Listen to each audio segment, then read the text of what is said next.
พี่น้องชัดเจนแล้วกับพระเอกเสียงสะกิดใจท็อปธนาชัยจะอยู่หรือจะไปกับตำแหน่งผู้นำหมอลำสาวน้อยลำเพลินโชว์พี่น้อง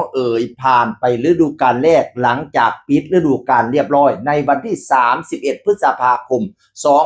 2568ที่โรงเรียนบ้านแพงอำเภอบ้านแพงจังหวัดโกสุมพิสัย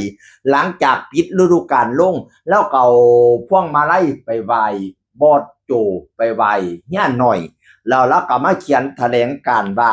แถลงการจากผมท็อปธนาชัยไปล่ามาไหว้ล่าพี่ชายทั้งสองบอสโจเฮียหน่อยขอกราบขอบพระคุณที่ให้โอกาสตลอดระยะเวลาหนึ่งฤดูกาลที่ได้ผมได้ทำหน้าที่อันสูงเกียรติในการเพียรผู้นำวงสาวน้อยเพชรสาวน้อยลำเพลินโชว์ปีที่หนึ่งขอบคุณโอกาสและประสบการณ์อันล้ำค่าในครั้งนี้ที่พี่ทั้งสองหยิบยื่นให้ผมสินำประสบการณ์ที่ดีและคำแนะนำคำสอนไปต่อยอดในการดำเนินชีวิตต่อไปขอบคุณเพื่อนร่วมงานทุกคนขอบคุณแฟนคลับ FC ทุกท่านที่ให้การต้อนรับและกำลังใจสนับสนุนฝากแฟนๆติดตามและให้กำลังใจผมท็อปธนาชัยคนนี้เหมือนเดิมด้วยนะครับท็อปธนาชัยเสียงสะกิดใจเป็นอันบาล่าลุ่งเรียบร้อยพี่น้อง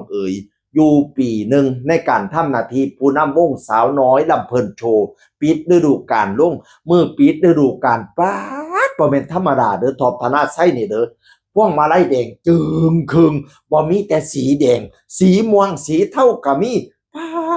ดโพดพวกบักโม่บักแตงพวงบักใหญ่ซ้ำไฟเฮียนซ้ำฟ้าห้องนี่ล่ะพี่น้องเป็นทั้งผู้นำเป็นทั้งพระเอกเสียงสะกิดใจสมัยอยู่ระเบียบวัฒนศิลป์เนาะเป็นดาวไล่เนี่ยโตโหดเป็นตัน แล้วนอกจากเราสิเป็นผู้นำเป็นพระเอกแล้วเราเป็นผู้ประพันธ์ก่อนล้ำน้ำเดซุมื้อนี้ระเบียบวัฒนศิลป์ที่ล้ำอยู่นั่น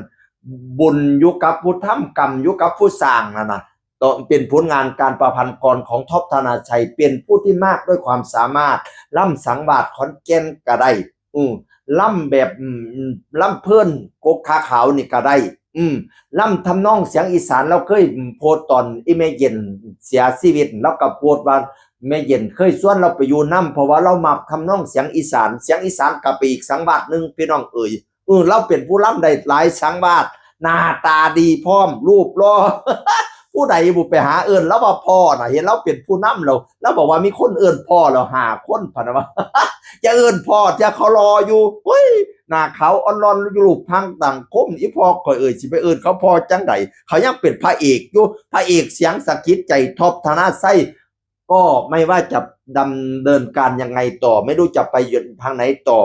FC ก็คิดว่าน่าจะนำติดตามไปยังอุ่นหนาฟ้าข้างเห็นบ่มือขนาดมือปิดวงน่ะพวงมาลัยว่าสั่นโตโพดโพบักโมบักเตียงบักบักโตนบ่ตั้งแต่มีแต่มือปิดวงเด้มือวันเกิดแล้ววันเกิดวันที่25พฤษภาคมเนาะแล้วก็ก่อนวันเกิดน่ะวันที่24เขาโอนมาไล่ออนไลน์มา500,000 บาทป๊าดครึ่งล้านวันเกิดน่ะได้ครึ่งล้านพี่น้อง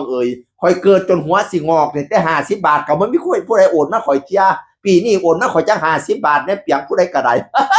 เห็นเพิ่นได้500,000แล้วค่อยลำอันอ่อนช้อนเพิ่นนะเจ้าของน่ะโอ้ยน้อย อย่ามาแต่50 บาทแต่5 บาทก็ไม่ผู้ใดให้เตีย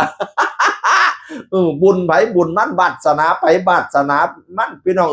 วาสนาเพิ่นกันอ่อนช้อนน้ำเพิ่นนั่นล่ะมาไล่ก็ได้หลายมาไล่เป็นพวงก็หลายมาไล่อ่อนไล่ก็หลาย